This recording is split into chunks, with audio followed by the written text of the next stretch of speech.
Hola, buenas Marta, ¿qué tal? Muy bien, me veis y me escucháis bien, ¿no? Perfectamente. Sí, te escuchamos bien. Hola, Vale, Willy. perfecto. Y bueno, lo primero, Willy y Gerardo, muchas gracias por aceptar la entrevista. Nada, gracias a ti. Hoy ya es el día 48 de la cuarentena, ¿cómo lleváis el confinamiento? Uf, ¿En el trabajo os adaptáis bien? ¿Él? en En el el trabajo. trabajo, sí. ¿O echáis de menos ya el periodismo de calle? Porque, por ejemplo, tú, Willy, para Contéstame si puedes, sueles salir a hacer preguntas a la gente o al Congreso de los Diputados. Claro, para mí es muy raro porque aunque hacía esto con Gerardo semanalmente, mi labor principal era estar en la calle, ¿no? En el congreso y encuestas con la gente, un poco. Y un día me escapé a grabar en Madrid, ahí un poco la situación, porque tenía un mono de calle y de ver a mis compañeros y demás. Pero bueno, estoy todo el día con el WhatsApp, con diputados y esto también. ¿Hay Para mí, alguno...? Sí, te iba a decir, para mí, sin embargo, no ha cambiado mucho porque yo trabajaba desde casa habitualmente y quitando que me había pillado un coworking porque saliera que me diera un poco el aire y justo me lo pillé cuando empezó la pandemia y me he tenido que quedar en casa como siempre, pues no ha cambiado demasiado. o sea, en el trabajo más o menos parecido. Parecido. Y por cierto, en el Congreso de los Diputados, ¿hay algún diputado que no suele responder, al que sea más difícil sacarle información cuando vas?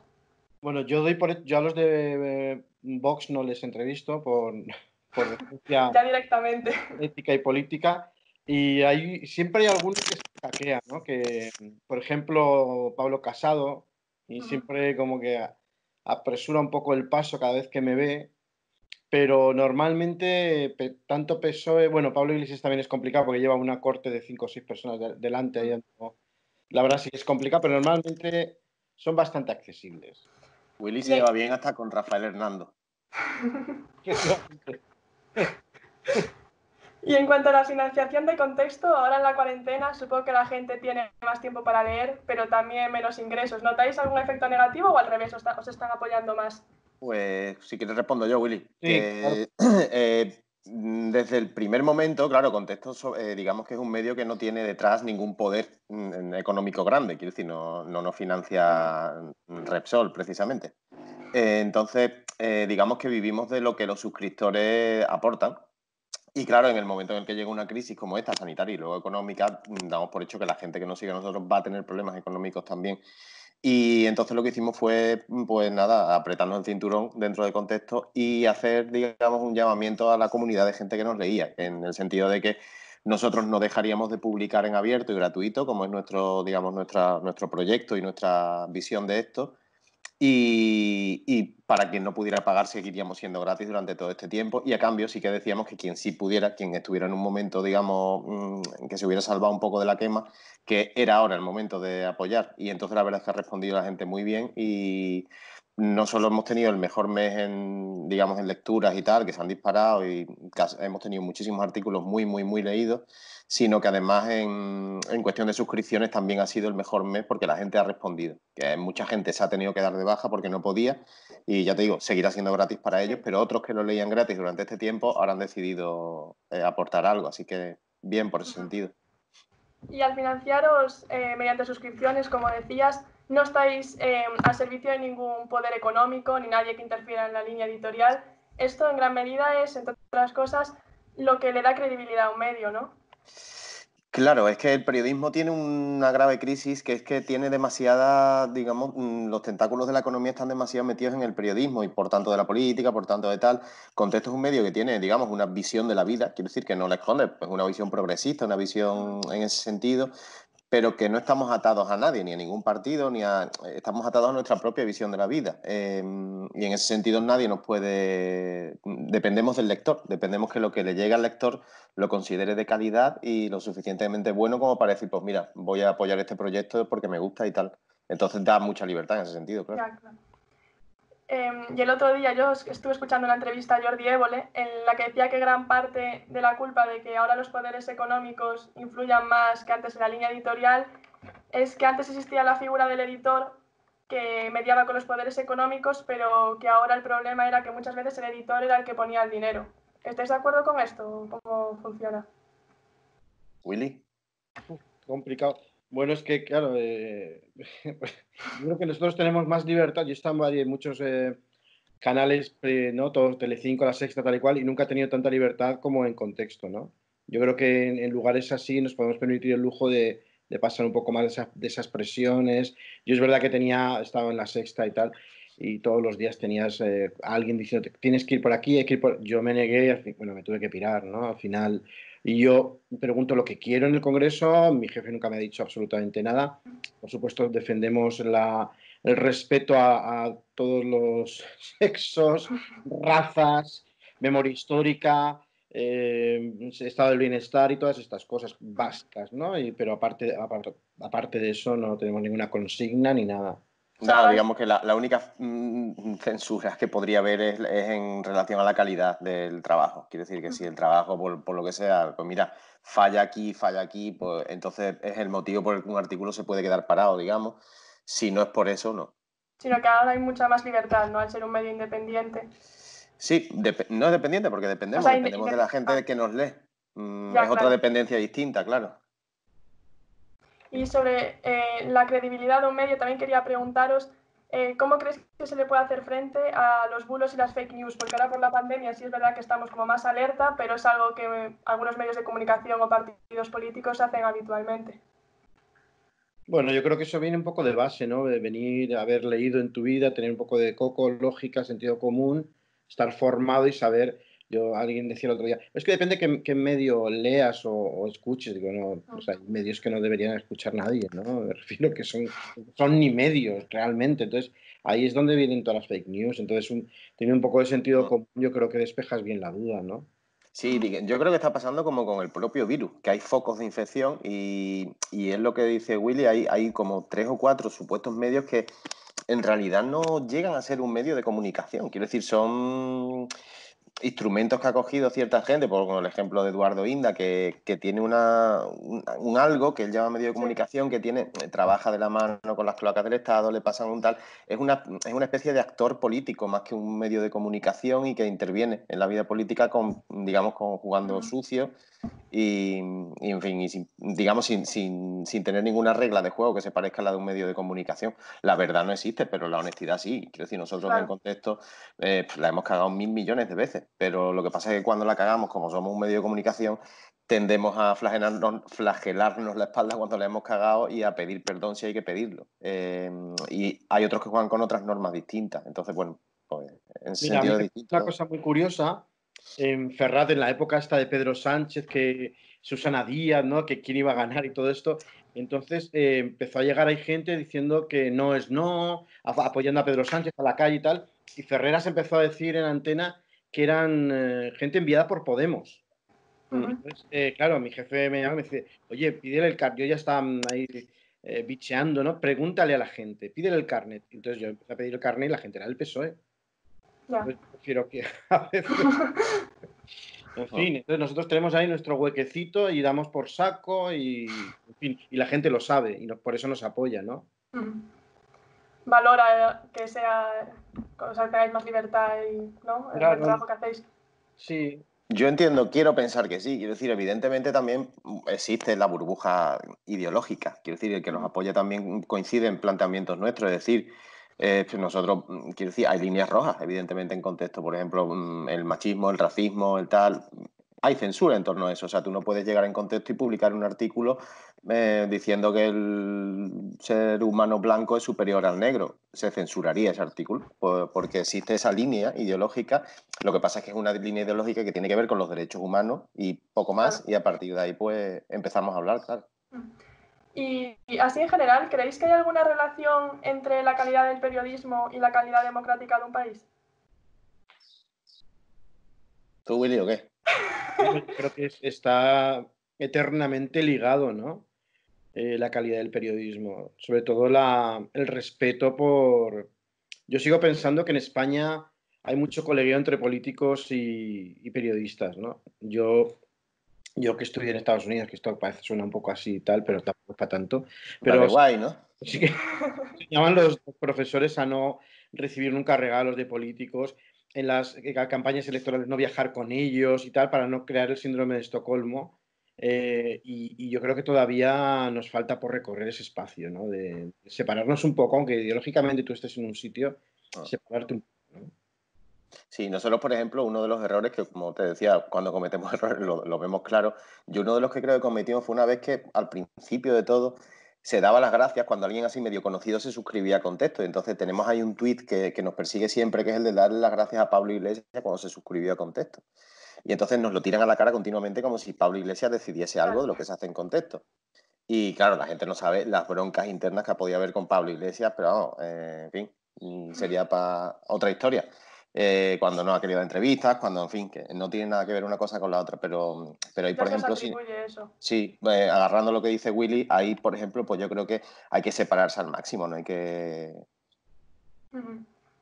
¿Y hasta dónde creéis que tiene que llegar la objetividad de un periodista? Porque yo he llegado a escuchar que la objetividad no importa nada, pero también he conocido a uno que no iba ni a votar porque decía que tenía que ser siempre neutral. Entonces, ¿un periodista debe ser objetivo solamente en el trabajo o más allá, en las redes sociales o en entrevistas, etcétera?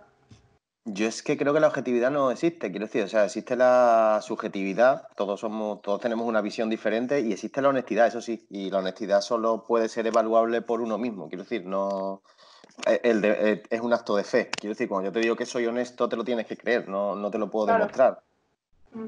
Claro, yo creo que es igual totalmente, es la decencia, ¿no? Yo voy al Congreso, yo no soy objetivo. Es decir, yo veo a Rufián y Rufián es colega mío y tal, pero el día que tengo que preguntarle a Rufián, oye, hay una diputada tuya que ha dicho que le importa un pimiento que funcione el gobierno de España, ¿qué te parece? Se Yo lo siempre le preguntas. pregunto y Rufián puede decir, joder, Willy, y tal, nunca me va a decir qué has pasado porque sabe que era pertinente la pregunta. Y que es tu Entonces, trabajo, claro. es tu trabajo. Entonces, por supuesto que ellos saben que yo de qué pie cojeo, ¿no? O sea, que a mí Podemos se me queda a la derecha. Pero, pero yo igual doy caña a unos y a otros, más o menos, y siempre con respeto y tal, en lo que a mí respecta, me refiero. O sea, que sí. Lo de la objetividad, eso es una quimera. Y respecto a la televisión pública, ¿qué opináis? ¿Está influenciada por políticos o no? Yo creo que tiene etapas y que han sido, vamos, es mi opinión, a lo mejor Sí, Willy lo sí. ve distinto. Yo creo que ha tenido etapas muy claras en los últimos tiempos que han sido, básicamente, quiero decir, y la honestidad consiste en esto también, en decir cosas aunque suene mal y quedarse mejor decir otra, pero es lo que pienso. Creo que cuando el PSOE gobierna, la televisión pública es más libre, digamos, porque tiene unos instrumentos que permiten que los trabajadores de la televisión hagan su trabajo de una manera y cuando gobierna el PP suele limitar esas libertades de los trabajadores de esa televisión y se nota muchísimo. Yo hoy he estado viendo el telediario de la 1 y le han caído una serie de palos interesantes al gobierno, vamos. Cosa que no es habitual ver cuando gobierna el PP, por lo menos en los últimos ciclos políticos ha sido así. Y yo tengo un amigo, por ejemplo, trabajando en el telediario de 24 horas, Igor, y él ha estado fuera, se le vetó por parte del PP en su día y tal. Y yo sé que es un chaval, vamos, genial, muy preocupado por la información y todo eso. Y él me dice que, bueno, que no reciben consignas, que, a ver, estás en donde estás, pero nada, tiene que ver con la tapa de Urdaz y todo esto, que eso era una locura. O sea, Sí, ahora esto parece la CNN, de alguna manera, con sus cosas, ¿no? Y todo esto. Y luego ves la 2 y se ven películas como Libertarias, como películas de Dulce Chacón, sobre las 13 rosas, es decir, joder, es otra cosa, ¿no? En televisión en general, vamos. sí, pero eso puede ser más ideológico. Quiero decir que a ti a mí nos puede gustar más, pero digo por discutir un poco, Willy? Pero la parte del telediario pura y dura informativa, creo que el comité de empresa de televisión española, que hace un trabajo fuerte de presión, es más fuerte, tiene un papel más importante cuando se le deja tener ese papel. Y creo que al PSOE no le viene bien. O sea, al PSOE le vendría mejor tener controlada la televisión pública, como cuando gobierna el PP, y tener un discurso más relajado del que tiene, quiero decir. Repito, que hoy he estado viéndolo y es difícil, digamos, en ese momento, si acabas de nacer volver de un coma, saber quién gobierna, porque le han dado cera, como deben hacer cuando el PSOE del gobierno se equivoca. Para eso está la televisión pública. Pero mira, te voy a decir algo. Mira, del PSOE, yo eso lo he dicho alguna vez en alguna conferencia en la universidad, en cuanto a medios de comunicación Mm. y prensa, o sea, partidos políticos, prensa, gabinetes de comunicación, es uno de los partidos que mejor deja trabajar a los periodistas. De hecho, toda la gente que tienen en comunicación son experiodistas o gente que siguen siendo periodistas. Trabajaron en medios de comunicación. Entonces, saben en lo que necesitamos y tal. Luego hay partidos de nuevo cuño que incluso Unidas Podemos y tal, que siempre están con el miedo a alguien, a ver qué preguntas, a ver qué dices, a ver qué no sé. Chicos, relajados un poco. Entonces, por eso te digo que en ese aspecto yo creo que hacen bien en tener la manga ancha. Estoy de acuerdo. Sí, sí, estoy de acuerdo. Y Podemos ha cometido muchísimos errores y lo sigue cometiendo, vamos, a nivel comunicativo y en la relación con la prensa. Van muy a la defensiva siempre, estoy de acuerdo. Y también, fuera de la televisión pública, quería saber vuestra opinión acerca de cómo se da la información en algunos telediarios o programas, que hay veces que parece que exageran las cosas, ¿no? Como para alarmar a la población, que luego ves la realidad y no es la misma. Mira, yo a Ferreras lo pongo poco. Hoy lo he puesto 2 segundos y lo he tenido que quitar. La primera palabra que ha dicho, la tercera palabra, alarma. No quiero alarmar, pero digo, hostia, ya está fuera. A mí me parece que hay una obsesión. Yo veo programas como En Jaque de ETV, veo TV3, me gusta más. Es que la televisión española, bueno, no te digo nada, los programas estos de Telecinco, de Cristina Claro. Honja, de Joaquín Prat, de Risto y todo esto, que eso ya es, para mí eso ni es televisión, vamos. Sí, yo entiendo que tiene que ver con la audiencia. Quiero decir, siempre pues el alarmismo es más jugoso que la información, es más aséptica. Entonces creo que tiene que ver con eso, con el modelo, son televisiones privadas, viven de la audiencia, entonces todo hay que... Es como cuando dice la policía, sigue el rastro del dinero y lo entenderás. Quiero decir, pues es un poco eso. El Sí, programa claro. tiene a Javier Negre ahí, ya con eso ¿qué puedes esperar? Y ¿Cómo es que a veces, después de mentir como mintió, cómo puede seguir ahí? ¿Cómo puede seguir Ana Rosa Quintana después de haber tenido a alguien que le ha escrito un libro, seguir ahí, jactándose de ser o las barbaridades que se dicen en los programas de Susana Griso, por ejemplo, que es que rayan bueno, pues el libelo, ¿no? ¿y se puede considerar periodismo aquel que está bajo el mando de los poderes económicos? Uf, buena pregunta esa. Hombre, a ver, periodismo también puede hacer el niño en la gacetilla del colegio, ¿no? Y se puede considerar periodismo. Pero periodismo decente, no. Para mí no. Claro, yo creo que el periodismo lleva asociado un concepto que se trabaja poco, que es el de servicio público. Es decir, cuando tú informas, tiene que haber una especie de detrás de ánimo pedagógico, de ánimo de armar a la población en el sentido argumental, de conocimiento, etcétera, etcétera. Cosas muy aburridas, en realidad, para un espacio de por la mañana, ¿sabes? En el que lo que impera es poner un vídeo impactante y repetirlo 15 veces y tal. Entonces no hay chicha, es como cuando comes alimentos que engordan mucho y no te aportan nada de vitamina, pues es un poco lo mismo. Es fácil, pero no creo que sea conveniente. Si se llama periodismo o no, yo qué sé, ya es una cuestión más filosófica, no sabría decirte la verdad. Y cada vez hay más proyectos independientes, como el vuestro contexto, que se adaptan mejor a nuevas formas de hacer periodismo o a situaciones más extremas como esta de la pandemia que los grandes medios. ¿Creéis que poco a poco estos van a ir desapareciendo y van a ocupar más espacio los medios independientes? Pues, ostras. Yo no creo es que creo que son como dos ligas distintas. Es como, o sea, creo que sería como preguntar si la Fórmula 1 va mal, mejorará el balonmano. Creo que van, Sí, sí, te los, entiendo. claro, los pequeños deportes pueden tener más audiencia, estoy seguro. Y en ese sentido creo que los medios, digamos, que van en este modelo, digamos, que es un modelo económico que explica todo lo que gira a su alrededor, que es como yo dependo de quien me lee, simplemente. No tengo que darle más explicaciones a nadie que respetar al que está al otro lado. Entonces, ese es un modelo y el otro es que va por otra vía distinta, que es que son empresas, digamos, que la mayoría de los medios no dan dinero. O sea, los grandes medios de comunicación son agujeros de dinero. Cuando se mantienen ahí es porque son, digamos, altavoces que al poder les viene bien tener y los mantienen. Entonces, una vez que existes porque le viene bien a alguien, pues a partir de ahí se explica todo en realidad. Sí, yo Espero creo que que, la gente se vaya dando cuenta. En eso estamos. claro, tenemos que convivir con estos grandes medios zarrapastrosos y horrorosos. Es como ahora que la gente que dice, no, yo ahora leo, estoy empezando a leer, o sea, gente que no ha leído un libro y ahora gracias a la pandemia está leyendo. Pero para formar a una Yo sociedad, no me he leído ni uno, Willy. para formar Tengo uno empezado y fatal.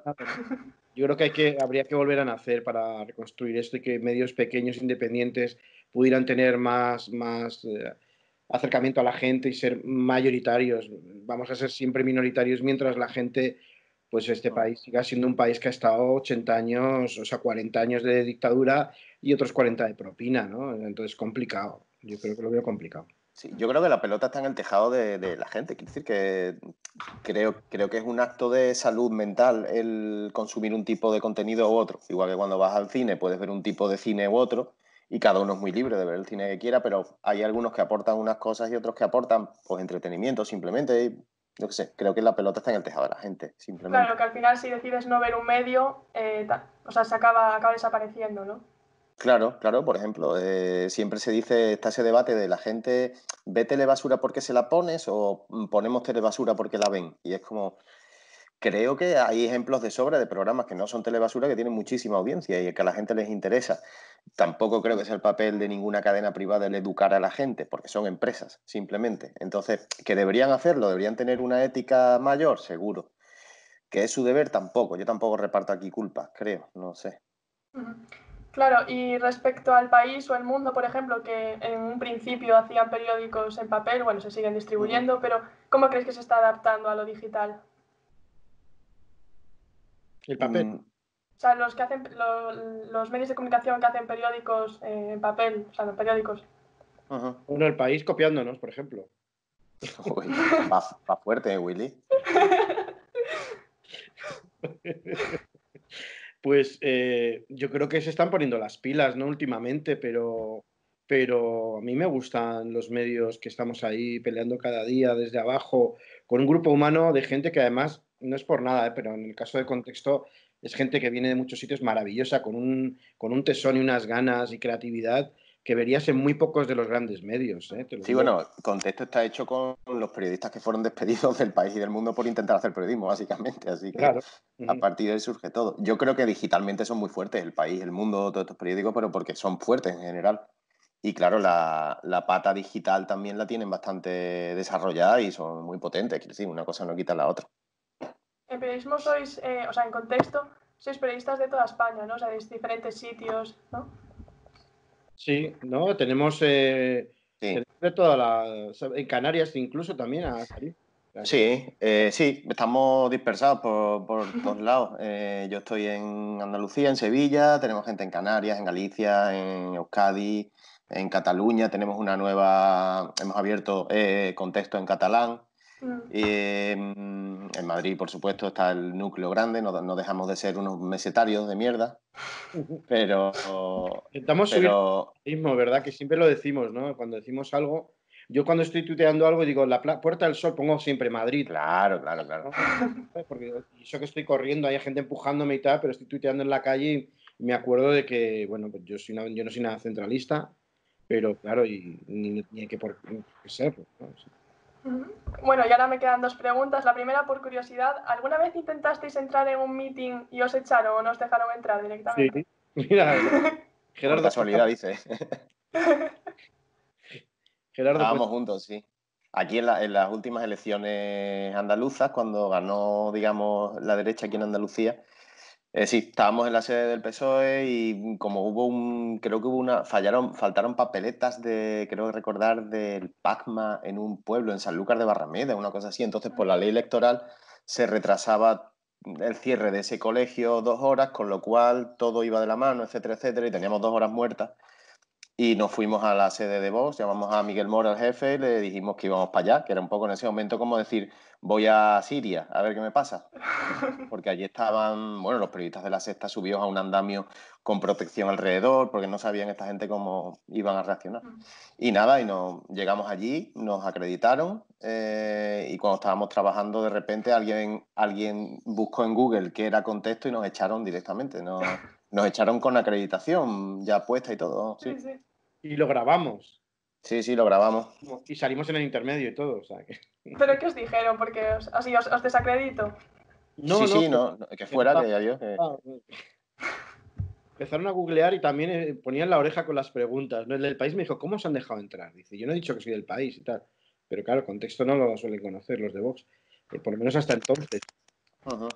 Sí, fue el diputado, el que es ahora diputado, Manuel Mariscal se llama, que es el encargado de redes, es el que estaba por allí Controlando. y debió ser él el que buscase en Google o algo así y no tuvo problemas el chaval y dijo, estos no son de derecha, así que bueno, pues los echamos y ya está. Gerardo quería que hay más bronca y tal, y quedarse y todo. Yo dije, Gerardo Resistir ahí. quería No, bronca. tampoco te creas. Y por último, ¿qué opináis de las fases de desconfinamiento que propuso el gobierno? ¿Pensáis que ahora cuando salgamos va a ir todo el mundo a lo loco o habrá responsabilidad ciudadana?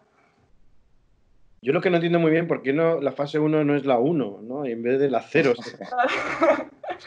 Para que no nos flipemos, todavía estáis en la 0, Lo pensé. chavales. No sé, es complicado. Yo espero que no haya que volver otra vez a, ¿no? Depende del bicho, de la reacción del bicho en estas semanas, ¿no? No sé si ha sido muy prudente soltar esta retahíla de fases demasiado anticipado todo o no sé. Como es todo tan nuevo, yo estoy también... Yo le pregunto mucho a Gerardo todos los días, como hablamos todos los días para Como si yo fuera epidemiólogo o algo, ¿sabes? Como es matemático, le pregunto a él mucho, o sea, que a ver qué dice él. Yo creo que tenemos una ventaja, que es que nos hemos dado cuenta de lo que teníamos encima. Quiero decir, creo que la gente tiene miedo y que el miedo no siempre es malo. Quiero decir, el miedo es un componente natural del ser humano. Quiero decir, cuando tú estabas en la jungla antiguamente y veías un león y salías corriendo por miedo, eso era un comportamiento bastante sano porque si no te comía el león. Entonces yo creo que estamos en las mismas, que como tenemos miedo, creo que seremos cuidadosos mayoritariamente. Ahora, lo de las fases y tal, yo entiendo que es un poco por darnos un horizonte, porque no nos tiremos por el balcón después de aplaudir. Yo supongo que es un poco darnos una perspectiva de vida. A mí por lo menos me ha venido bien. Imaginarme que dentro de unos días puedo estar, aunque sea en una terraza, tomando una cerveza o dando un paseo, a mí me anima un poco. Como es lo que dice Willy también, es un terreno nuevo que nadie ha recorrido antes, nadie ha pasado antes por ahí, con lo cual esperemos que salga bien. Si no, pues para adentro otra vez. Gracias. Nada, gracias a ti. Pues... Ya me escribes y me dices y yo lo comparto, vamos. Vale. Chao. Hasta luego, Gracias. Marta. Gracias a ti. Gracias.